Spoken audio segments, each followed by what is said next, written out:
হিন্দু ধর্মকে রক্ষার জন্য ভোট দিন। ভাই, তোমাকে কে রক্ষা করার দায়িত্ব দিয়েছে? কে তোমায় বলেছে যে আমার ধর্ম রক্ষা করতে আসুন? ভাই, কাউকে দেওয়া হয়নি। সুতরাং আমার রক্ষা আমি করব, ধর্ম রক্ষার জন্য কাউকে ডাকতে হবে। মঞ্চের মধ্যে দেখুন নির্মল সাহেব আছেন, আমি আছি। কোথায় আমাদের তো কখনো মনে হচ্ছে না তোমার ধর্ম কি আমার ধর্ম কি, তোমার টাইটেল কি আমার টাইটেল কি, আমরা সবাই এক। সুতরাং যে একাত্মতা হয়ে আমরা জীবন চালাই, রাজনীতির ক্ষেত্রেও তাই করুন।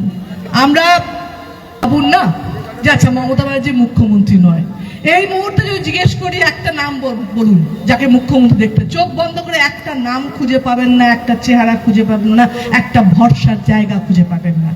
সুতরাং মমতা ব্যানার্জি, অভিষেক বন্দ্যোপাধ্যায় যার নেতৃত্বে বাংলার যুব সমাজ জেগে উঠেছে, যে অভিষেক বন্দ্যোপাধ্যায়ের নেতৃত্বে নতুন প্রজন্ম রাজনীতি করছে, তাদেরকে সবাইকে বলবো যে মমতা ব্যানার্জিকে আমরা ভালোবাসি।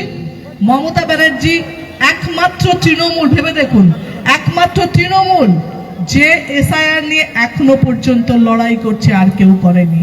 আর একটা কথা ভেবে দেখুন তো, গত 5 বছর, আর তার আগে হিসেব চাইছি না, গত 5 বছরে একটা লোক বলুন যে আপনার সুখে দুঃখে, আপনার প্রয়োজনে, আপনার পাড়ায়, আপনার কোনো বিপদে যে পাশে এসে দাঁড়িয়েছে, সে তৃণমূলের এই নেতারা ছাড়া আর কেউ ছিল কিনা? কোনো অন্য কোনো দলের নেতা আপনাদের কাছে সারা বছর থাকে না, শুধু ভোটের সময় আসে। সুতরাং যে দল সারা বছর থাকে, যে দল আপনাদের পাশে লড়াই করে, তাকে ভোট দিয়ে জয়ী করুন। কারণ তারা আগামী দিনও থাকবে, তার প্রমাণ দিয়েছে, গত দিন থেকে প্রমাণ দিয়েছে, এখনো আছে, প্রমাণ দিচ্ছে, তার ফলে আগামী দিনও থাকবে। আমি আবারও বলবো, 29 তারিখ ভূতনাথ মালিককে ভোট দিয়ে জয়ী করুন।